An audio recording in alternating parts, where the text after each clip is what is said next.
Alrighty, what's going on, everybody? Before we hop into this podcast, I just want to ask you guys to please go and subscribe to my YouTube channel. It helps my channel grow a lot. You can do so just by clicking the little red subscribe button below the video right here. It's free, and it helps my channel grow. We recently hit 100 subscribers, so thank you guys so much for that, and let's get into the podcast. Alrighty, what's going on, everybody? I'm back with another podcast. Today we're having on the face of Penn City Current, Chuck Vandenburg. First of all, before we get into it, I want to thank Penn City Current once again for putting out a great article about me. Also, I want to link their Facebook page and their website down in the description below. So please go check them out. I know they've been hurt by the pandemic, so they need some ad traffic. So go check them out there.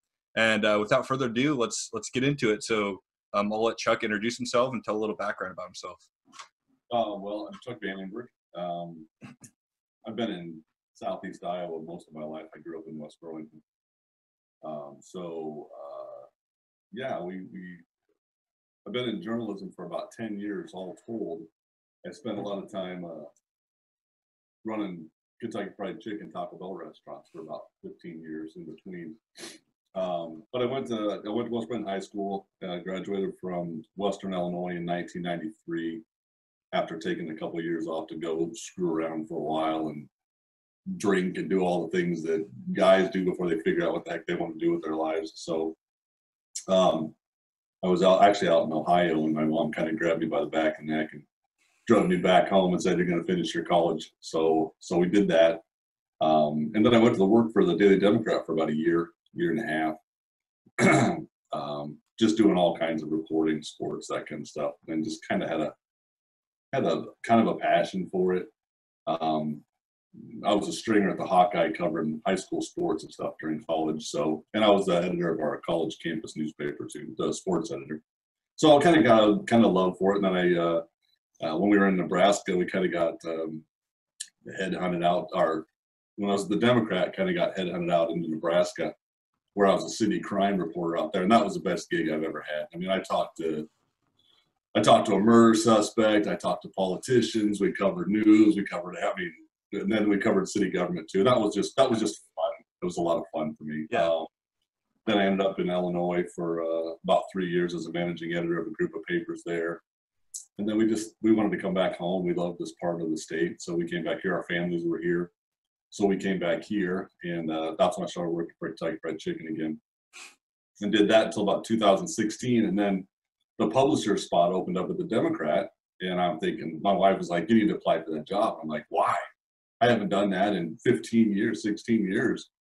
She's like, "You got business experience. You've done this before. You know the community." So she finally talked me into it, and I did. And 2 weeks later, I had the job. And then, so I did that for about a year. And then they sold to one of the regional newspaper groups that are buying up a lot of the local small newspapers. And they brought in their own management group. So about 2 days notice, we were in the parking lot with a couple boxes. And came home and we said, we're not done doing this yet. So in about 3 hours, we had a name and a website, and you buy a computer and a camera and you go to work. And so and that's what we did. And that's how Penn City Current got started. Awesome. That also just goes to show that you don't have to know what you want to do in life for quite a while. You don't have to be a lot of times we force kids when they're 18 years old to, pick a career choice right now. You don't really have to do that because obviously you're pretty successful right now. And I mean, you said you didn't know what you wanted to do for quite a while. So that's a good story, good success story, in my opinion. So you've kind of always had a drive towards journalism. Would that be a fair statement? Yeah, it started with sports, and I enjoyed the even as a kid out of high school, interviewing high school basketball coaches and high school football coaches, and that's a fraternity there, and Sam, you're familiar with that fraternity, and they're all good people. Occasionally you'll get the one that's got an ego that you gotta, sometimes I'll ask harder questions of the ones that have an ego, but the ones that are just nice and and real helpful, and that it's a good relationship, and I enjoyed that, and I was always a sports freak. So that's what I wanted to do. But then I got into the city crime stuff out in Nebraska, and it showed me a different side of what journalism can do and how important it is to people that it be done right. Mm-hmm. And then I started to get a little more mature about the profession. So when we were again, we were headhunted back to Northern Illinois, and being able to be a managing editor out there for 3 years was a whole different thing, and it opened up some different avenues for us. But that's where the passion came from, was really that Nebraska gig. That's really got me started thinking about something besides sports. Yeah, maybe I don't know how in depth you could talk about that, but maybe talk a little bit of the difference between the two worlds, because obviously right now you do a lot of everything, but back then you were just doing sports, and then once again just doing the crime side of things. So maybe talk a little bit about the difference between the two worlds. Sure, and that's a good question, because I've known a lot of great sports reporters. John Bonekamp from the Hawkeyes, a state and national award-winning sports editor. Yeah, and that's a different, you go down a different road with that. The other journalism, where you're looking at crime and building relationships with the sheriff's department, the police department, and the mayors and the sports supervisors, then you have to understand a little bit more about the media law side of things and what you're entitled to. And you go into these meetings and these stories as a representative of the public. It's not really, I'm doing this for me. I am, because good news drives good advertising. But you also have to know your stuff. You have to know what they're doing is legal, what they're doing is not legal. I mean, I think I've challenged every government and board in the last 3 years doing the Penn City Current on open meetings laws, violations of that. Mm-hmm. And they have to conduct themselves as though every single person in their district or city or school or whatever is watching them. Yeah. When they don't, then you need to be able to know how to call them on that. So there's a little bookwork that's involved in that. So that's kind of the big difference between the two of them, because then, the other side, in addition to the governmental side, you also write about businesses, you write about features, as we do some editorials. And I did an opinion on you when you hurt your shoulder at the wrestling meet, the state wrestling tournament. So there's those two things are different. Those sports reporters still have to know their stuff, and they have to be willing to answer tough questions at tough times. And so, all the respect to those people and what they do, and it's very highly read, obviously, but there's also, I could spend 2 days writing a budget story on the Fort Madison City Council, and you might get 2,000 people to see it. But you're right, Sam Hayes is going to the state wrestling tournament, and 10,000 people watch that. So that's where the eyeballs are on sports. You have to do sports. You just have to do it. Yeah. But important stuff that's being written that not everybody reads about, there's a certain level of people that will gravitate towards that kind of news. That's just as important for people to read as well. So there's two different kind of schools there. Yeah, 100%. Maybe touch on, obviously you cover a lot of political stuff. I know I see ads on Penn City Current for all the state Senate candidates. So maybe talk a little bit about how everybody's biased, how you put your biases aside when it comes to the journalism you do. Sam, I'm proud of you. That's a good question. I mean, those are really good questions that are coming for you. That's good questions. You never can get rid of your bias. You have it, and it seeps into your writing. It just does. Yeah. What you try to do, number one, you try to be objective. And when I say that, I mean equal time. So if I write a piece on, the Lee County Democrats have dinner, then I try to find the Lee County Republicans dinner. You kind of want to do both. So you keep back in the day, they called it inches. Keep your inches the same. Okay. So for inches, we write about the Democrats. We try to write the same thing about the Republicans, try to cover the same events. And then obviously when elections come across, that you have to do both sides. So the balance or the fairness, so to speak, comes across. Okay. Both people in those stories, because then you're asking the same questions and getting different answers, but it's still the same space. Yeah. So, but if I write an editorial, I don't necessarily have to keep that bias down. Then when it's an opinion and it's my opinion, it's first person, then I can talk about things the way I want to talk about them. You just have to be careful because you have advertisers out there. Yeah. So if one of your advertisers doesn't like your opinion, I think I'm not going to advertise this much. So you have to be careful with that stuff. But for people to really value what we do, they have to trust my objectivity, and they have to be able to trust that I'm going to ask the questions regardless of what the situation is. That same thing could happen in an unfortunate accident where a high profile person, gets arrested for OWI, something like that, and we print that, still could hurt your revenue stream, but people have to trust that you're going to provide that news regardless of that. Yeah. And I know that you and your company, you guys do a great job of that, of, so, you know, as much as you can, unbiased journalism. So thank you for that.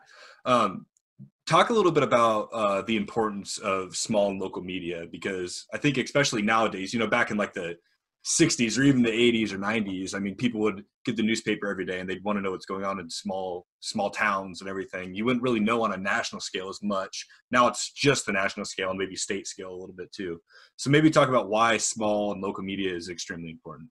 That's another fantastic question. And here's the nuts and bolts of that is simple. People are going to get their national news from a variety of sources. And very rarely anymore do they look to local media for their national news. So that allows us to focus on things that are important. But I look at what we do almost like, when I was listening to a news broadcast on Iowa Public Radio the other day, and they were talking about how journalism is being shredded, you know, by these conglomerates coming in and buying up all these papers. And then during the COVID, you know, everybody pulling their advertising because they're closed and all this stuff. And when the community restarts, the advertising has to restart, because that's what pays for me to go cover a city council meeting and tell you about the city moving the rail depot downtown, or you know, construction work going on here, or budget stuff here that, you know, or, you know, keeping an eye on the schools, or reporting the sports. You know, all that stuff comes with a cost. And the advertising not only provides a tremendous amount of eyeballs to their brand, but also helps pay for that work. Okay. So small businesses, almost in my mind, are kind of like police departments. I mean, we're the ones that are supposed to be, in a perfect journalism world, in a vacuum, keeping our eyes on everything. Now, we can't keep our eyes on everything, but we certainly tell you about what's going on and try to give you the basics of what's going on, the who, what, when, where, and why. And then occasionally dig into an opinion or an editorial that goes a little deeper into those, or writes a feature on those. So the role of small media is not only to tell, you know, the good feel-good stories about a new business opening, or somebody, you know, Harlan Steffelsmeyer winning the state title, those kind of things. It's also, you're going to get that coverage of your school district, the coverage of your county board, and who's going to provide your ambulance service, which is a huge issue right now. And we can keep people informed about that. That's the role of small media, that microcosm, or, as our banner says, the hyper-local impact of news, or the hyper-local aspect of news, is where small media separates from the big people. They're going to go on their phones, they're going to watch TV, all their national news is going to come there. And yes, I have never seen that news more biased in my life. You know, yeah, 100%. Yearn for the day of Walter Cronkite. I don't know if you remember those names or not, but Tom Brokaw, all those people that just reported the news and didn't slant it, didn't slide, didn't do anything. Now you've got all these different avenues, and every single one of them's got their slant.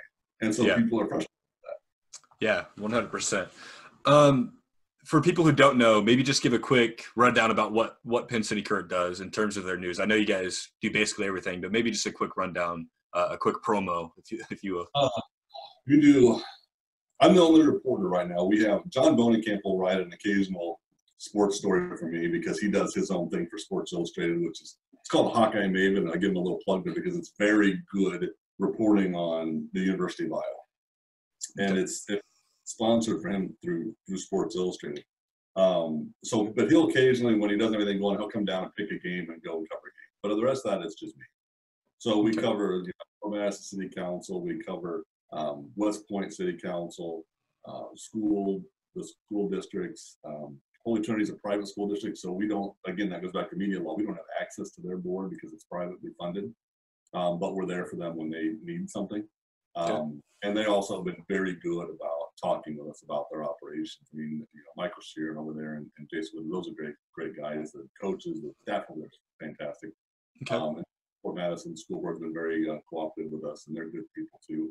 When we do that, we do the county board supervisors, and then we kind of look at the businesses and try to, you know, like you started your thing there. We wanted to give you a little boost with that, because I think what you do is fantastic. I mean, what's coming out of this coronavirus, this COVID thing, you know, we got a kid that's a year out of high school, starts his own podcast and is interviewing people, players, and all that stuff. And I think it's great. It's hyper local. Thank you. And that's why we wanted to give you a little press. But we look at all new businesses that do that kind of thing. So, you know, we look at that, and obviously then the sports comes in, and, you know, when sports season's in full swing, I mean, nights are gone. I mean, you know, every night I'm gone somewhere. Some nights I've covered 4 basketball games in one night. You know, you go back and forth. You can't get the whole story of them, but, you know, with the, you know, score sheet and a conversation with the coach, you can write a pretty good story. So Yeah. we do all, and then we, you know, we sell advertising, and that's what pays the bills. So our advertising, we have not done anything with national ads, and there's many mechanisms for outlets like us to go to like Ad Choice and some of these other places where they pay you, you know, cents per click, you know, on ads that are on your site and all that. We haven't done that yet because we want our advertising to be local advertising. If we're going to have a spot out there, I want it to be for somebody local that's trying to make a buck here in Fort Madison or in Lee County. So that's our philosophy so far. But I mean, our digital is, you don't have the overhead in digital that you do when you run in print. I mean, you know, your newspaper's got $1 million, and I was a publisher, so I know $1 million operation in the back room that they got paid for. You know, it's not like that. So we try to set our rates that are a little more user friendly and give them tons of exposure, just tons of exposure.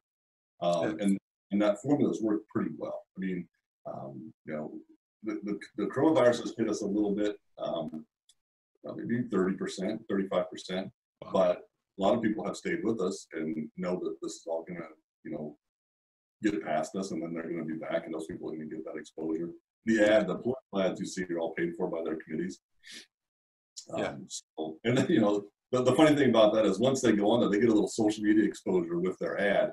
And then you get all the conversation and the pros, and then, you know, you get some of these people that are running, try to get in there and kind of explain their point of view. And then, you know, some social media people are crazies, you know, and so you get those people in there and they're trying to respond. And it's really a fun give and take to watch, but it's a little frustrating for, I think, the candidates. But anyway, that's kind of what we do. Yeah, and if the audience right now, if you guys like what you hear about that, once again, the links are in the description to check these guys out.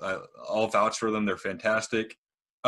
Maybe a more lighthearted question, and you kind of touched on it a little bit earlier, but how did you come up with the name Penn City Current? Well, Penn obviously is the Schaefer pen, you know, and this, a lot of people have used that Penn City moniker for their, you know, there's Penn City sheet metal, and but when we started thinking about ideas, the current is spelled Current. Well, you got a river right there, and a current is the energy of the river, right? So we thought, well, wait a minute, current means currently, like, okay, this is what's going on right now, but also the neat part of that was you're close to a river, that river has a current, and that current carries a ton of energy with it. I mean, you know, unbelievable energy. And so that's kind of what we wanted to show, cases where we've got, and I think, you know, we never really spelled that out. I think this is maybe the first time I've ever really spelled that out for anybody. But I think it's kind of one of those subliminal things. Current means news, but it also means current, like electrical current, and it's energy.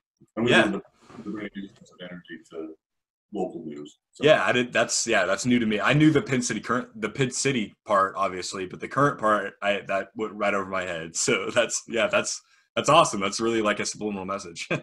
That's 3 hours to come up with that, and we were ready to go. So. 3 hours to come up with that good of a name. Wow. So maybe just talk a little bit about a day in the life of Chuck. What do you do basically day in and day out?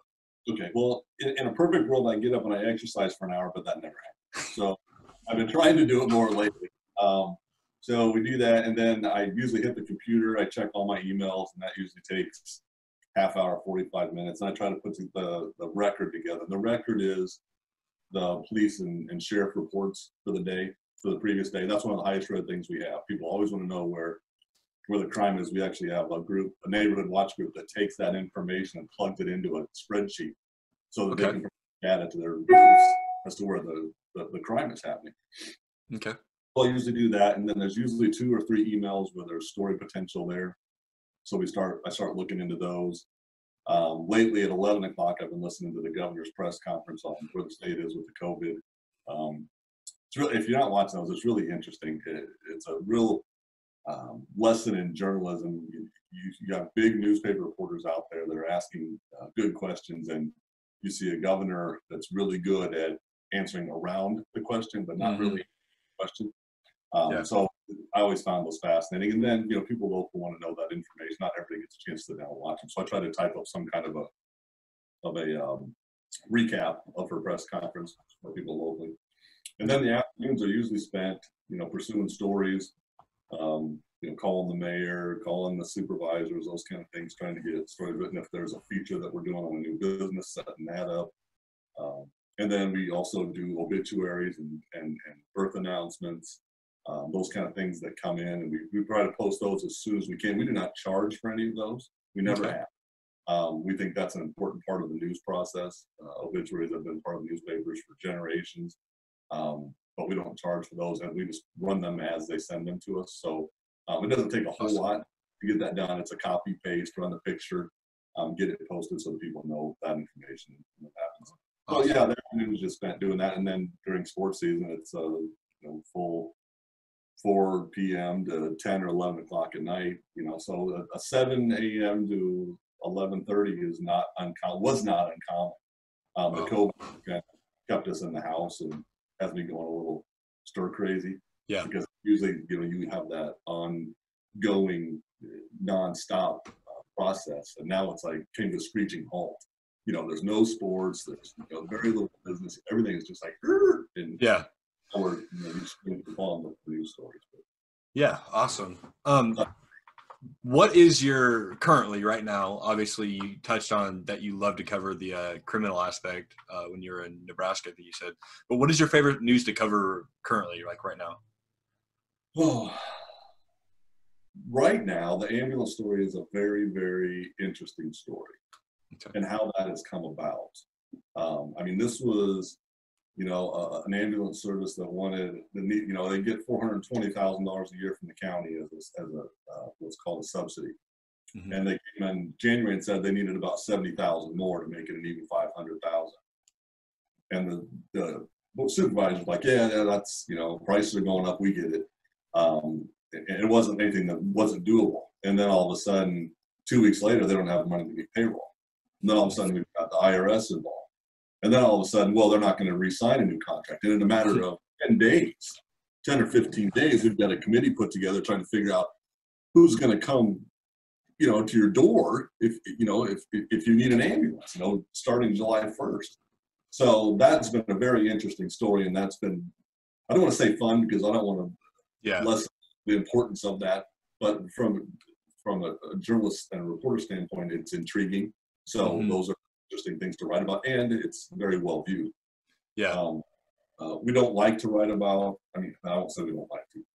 Writing about shootings like out at Scott's, that's tough reporting to do because there's people's lives that are involved there.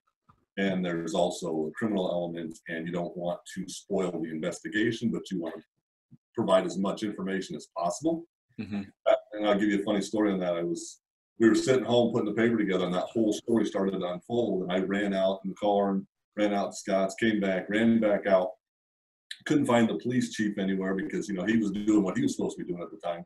And I looked over my wife and I said, I'm going to go down to the police station. This is at 1:30 in the morning, and I go because I heard him on the scanner say I'm heading back to the base or to the police department.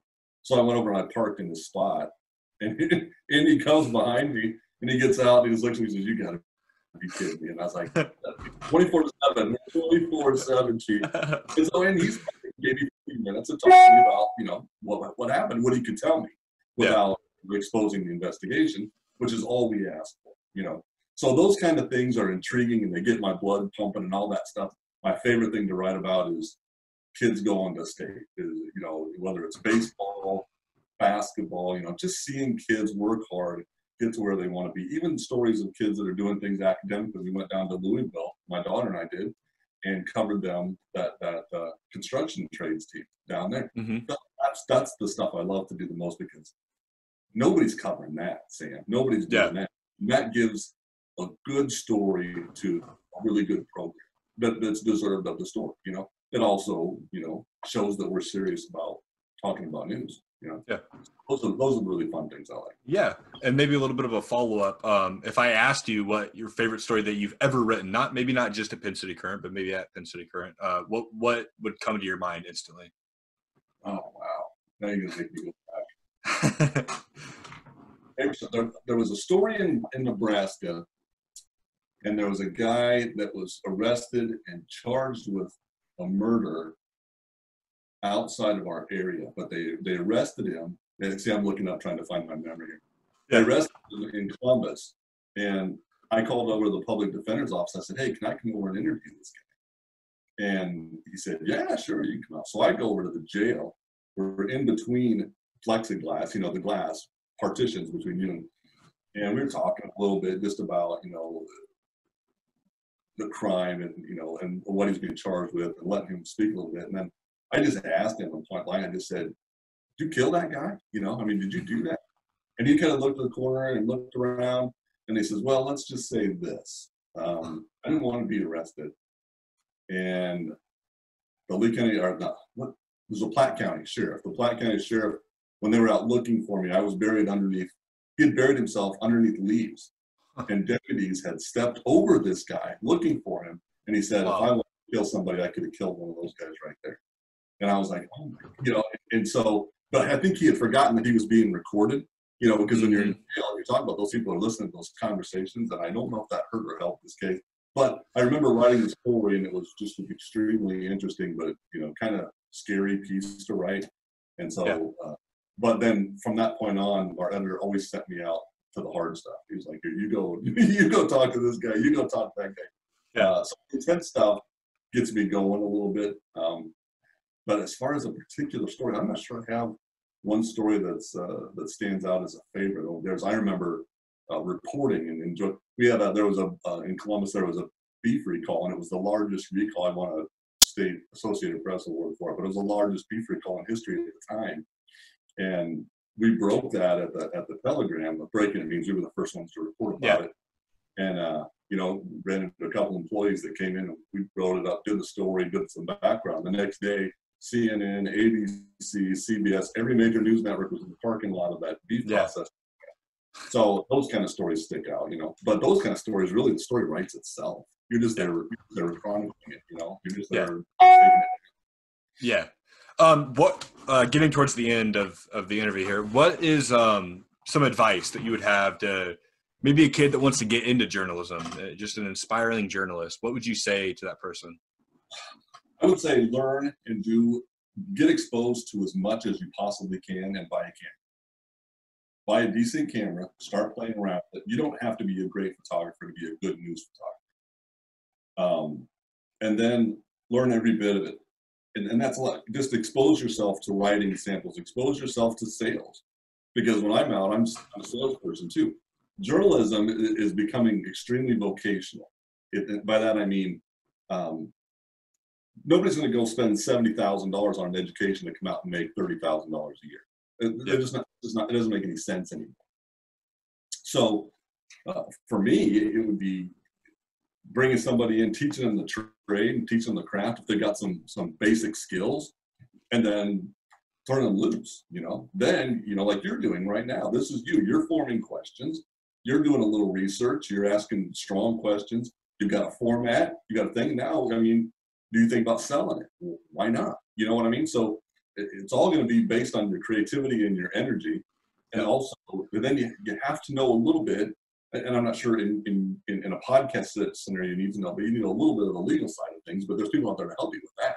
Yeah. So I would just say expose yourself to as much as you possibly can. Go sit through a city council meeting, go sit through a board of education meeting, go, sit in a basketball game and take some pictures. Just see what happens. Expose yourself to as much, and then either, because if I'm looking for an employee, I'm not necessarily looking for a degree anymore.